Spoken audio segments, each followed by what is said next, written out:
시청자 여러분 안녕하십니까? VOA 뉴스투데이 시작합니다. 미국 상원 의원들은 북한이 핵과 장거리 미사일 실험을 재개한다면 미국은 북한과 대화를 지속하기 어려울 것이라고 전망했습니다.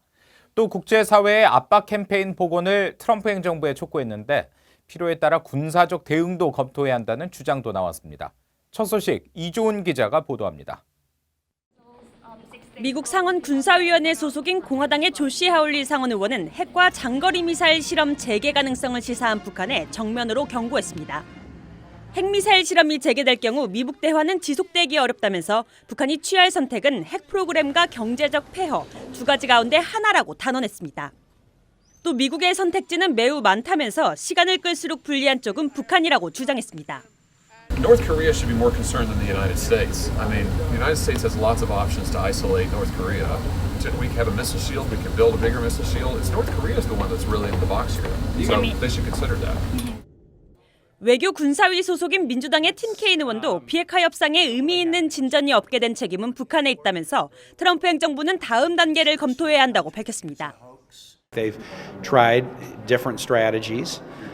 Including backing off of military exercises, so they've been willing to take some steps to try to build trust with North Korea. Thus far, North Korea's done nothing. I don't blame the White House for that, though. I think that's all on North Korea's shoulders. 군사위 소속의 말사 맥살리 상원 의원은 강력한 대응을 촉구했습니다.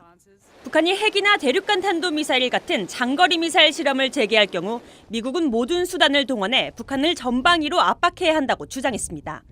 Just like with other bad actors, we need to be using all elements of our national power, keep the sanctions pressure on, more diplomatic efforts in the region, and military deterrence as necessary. 일부 민주당 의원들은 북한을 고립시키는 미국의 능력이 약화됐다고 우려하면서 트럼프 대통령의 외교 정책을 비판했습니다. And many of President Trump's other actions in foreign policy have weakened our ability to mobilize the world to isolate North Korea.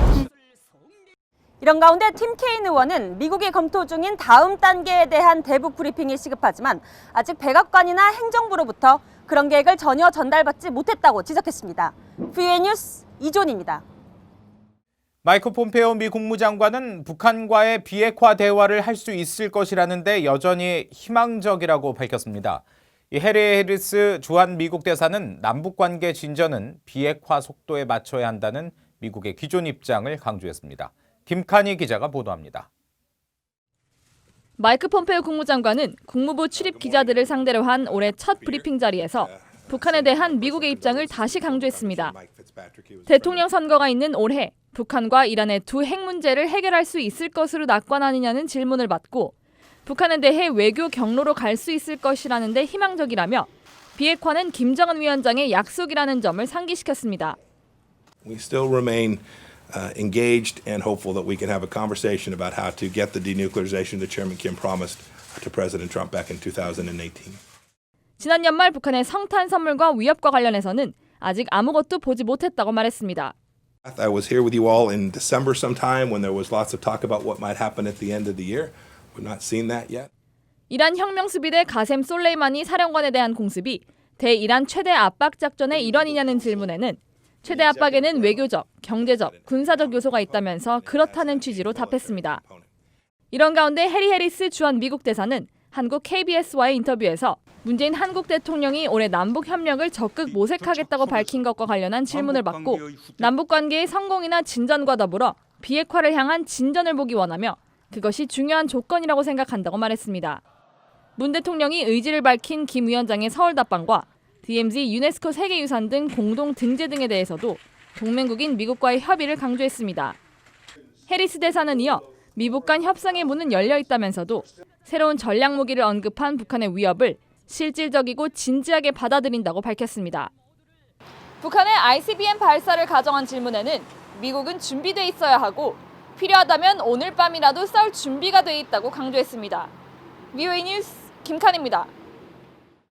북한은 앞으로 몇 달 동안 미국과의 비핵화 협상에 쉽게 응하지 않으면서 대륙간 탄도미사일 ICBM 시험 등 도발을 강행할 것이라는 전망이 제기됐습니다.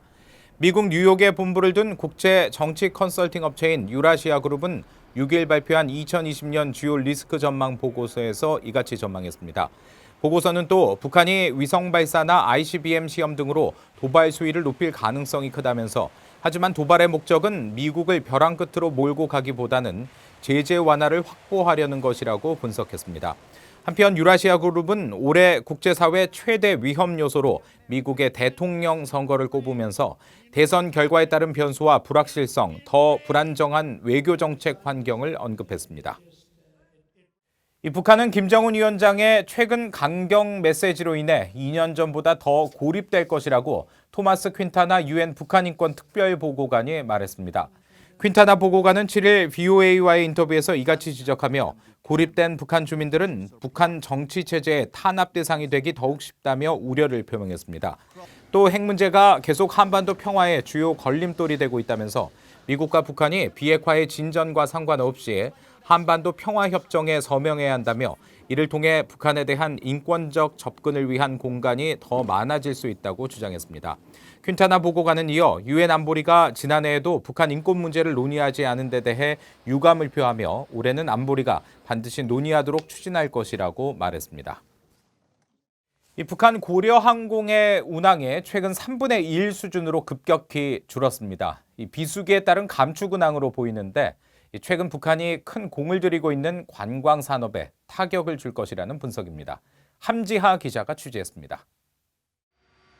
고려항공의 최근 운항 기록을 보면 주력 항공기인 TU-204 기종이 지난 일주일 동안 중국 베이징을 4번 다녀온 것으로 나타났습니다. 또 다른 고려항공기는 러시아 블라디보스토크를 1번 다녀온 것으로 파악돼 지난 일주일 동안 이뤄진 북한 고려항공의 운항은 5번에 그쳤습니다. 고려항공의 정기 노선인 중국의 상하이와 shenyang은 물론 지난해 시작한 마카오와 다롄 노선의 운항은 중단됐습니다. 지난해 여름과 비교해 최대 3분의 1 이상 운항이 급감한 겁니다. 겨울철 비수기에 따라 기존 노선들이 대거 취소되거나 스케줄 조정이 이뤄진 것으로 보입니다.